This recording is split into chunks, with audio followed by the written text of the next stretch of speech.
नीतीश कुमार क्यों भागे पहुंचे दिल्ली? क्या नीतीश कुमार को हर हाल में चिराग पासवान हटा के रहेंगे या प्रधानमंत्री मोदी और शाह देखते रह जाएंगे? चिराग पासवान का एक फोन बजा और दिल्ली से लेकर बिहार में हड़कंप ऐसा मचा कि इस समय बिहार ही नहीं देश की राजनीति हिल गई। आखिर ऐसी कौन सी चाल चिराग पासवान ने खेल दी कि नीतीश कुमार को दिल्ली भागना पड़ा और प्रधानमंत्री मोदी के दरबार में हाजिरी लगानी पड़ी?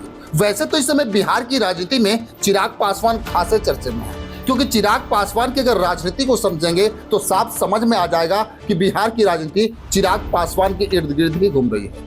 चिराग पासवान एक बयान देते हैं कि प्रशांत किशोर मेरे अच्छे दोस्त हैं और उनका बिहार की राजनीति में स्वागत है, जबकि मैं आपको बता दूं कि यही प्रशांत किशोर नीतीश कुमार की राजनीति को मटिया मेट करना चाहते हैं और चिराग पासवान उनको दोस्त बताते हैं। उस समय चिराग पासवान के बयान को हल्के में लिया गया, लेकिन जब उनके प्रवक्ता अरविंद वाजपेयी का बयान आया तो राजनीति में हड़कंप मच गया। ये खेल तो तभी शुरू हुआ जब नीतीश कुमार के मना करने के बाद भी चिराग पासवान सिवान में रईस ब्रदर्स को अपनी पार्टी में मिला लिया।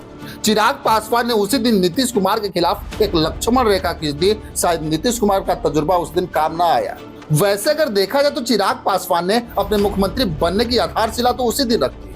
ऐसे कई बयान हैं, अगर सबको जोड़ा जाए तो साफ पता चल जाएगा कि चिराग पासवान की राजनीति एक ऐसे मोड़ पे आ चुकी है कि अब अमित शाह और नरेंद्र मोदी जैसे राजनीतिक भी फेल है। चिराग पासवान की सांसद शांभवी चौधरी एक चैनल के पॉडकास्ट में बयान देती हैं कि नीतीश कुमार हमें मंजूर नहीं है। आज राज्य का हर युवा चाहता है कि चिराग पासवान मुख्यमंत्री बने। शांभवी चौधरी का बयान आता है, उसके ठीक 24 घंटे बाद लोजपा रामविलास के प्रवक्ता का बयान आता है कि नंबर तय करेगा कि बिहार का अगला मुख्यमंत्री कौन होगा। बिहार की राजनीति को समझने वाले ये जरूर समझ रहे होंगे कि चिराग पासवान ने एक तरह से राजनीतिक बम फोड़ दिया है, जिसमें नीतीश कुमार का जलना तय है। वहीं अगर देखें तो प्रगति यात्रा को छोड़ के दिल्ली जाना नीतीश कुमार के लिए कोई साधारण बात नहीं है। नीतीश कुमार राजनीति के वो चाणक्य है जो धुआं उठने से पहले समझ जाते हैं कि इसका रिजल्ट क्या होगा, क्योंकि इस बार चिराग पासवान किसी भी शर्त पे नीतीश कुमार को नहीं बख्शेंगे। वहीं अगर देखा जाए तो खगड़िया के सांसद और चिराग पासवान के खास ने 2 दिन पहले बयान दिया कि हमारी तैयारी 243 विधानसभा सीट पे है।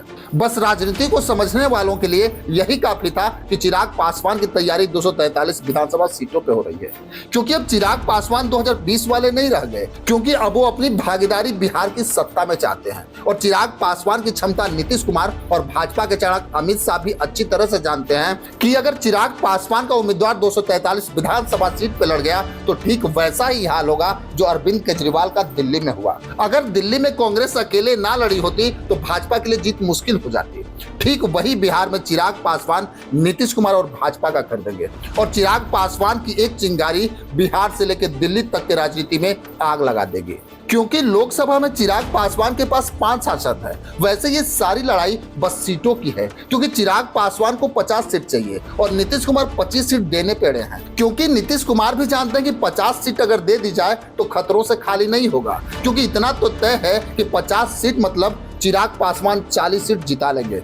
इसी उहापोह में फंसे नीतीश कुमार दिल्ली दरबार पहुंचे हैं, क्योंकि अंदरूनी सूत्र तो ये बता रहे हैं कि जब से लोजपा रामविलास के प्रवक्ता अरविंद वाजपेयी ने बयान दिया है तब से चिराग पासवान नीतीश कुमार के रडार से भी दूर है। इसलिए परेशान नीतीश कुमार प्रधानमंत्री मोदी से मिलने पहुंचे। वैसे अगर राजनीतिक पंडितों की माने तो चिराग पासवान का दावा गलत नहीं है, उन्हें 50 सीट मिलनी ही चाहिए, लेकिन सबसे बड़ा सवाल है कि नीतीश कुमार और प्रधानमंत्री मोदी के बीच क्या बात होती है और चिराग पासवान उनको मानते हैं या नहीं, ये देखना बड़ा दिलचस्प होगा, क्योंकि इस समय बिहार की राजनीति में जो धुआं उठना शुरू हुआ है उसका असर क्या होगा ये तो आने वाला समय बताएगा कि चिराग पासवान क्या करेंगे। खैर, इसमें आपकी क्या राय है हमें कमेंट बॉक्स में जरूर लिखेंगे। बस आज के लिए इतना ही, फिर मिलेंगे। जय हिंद।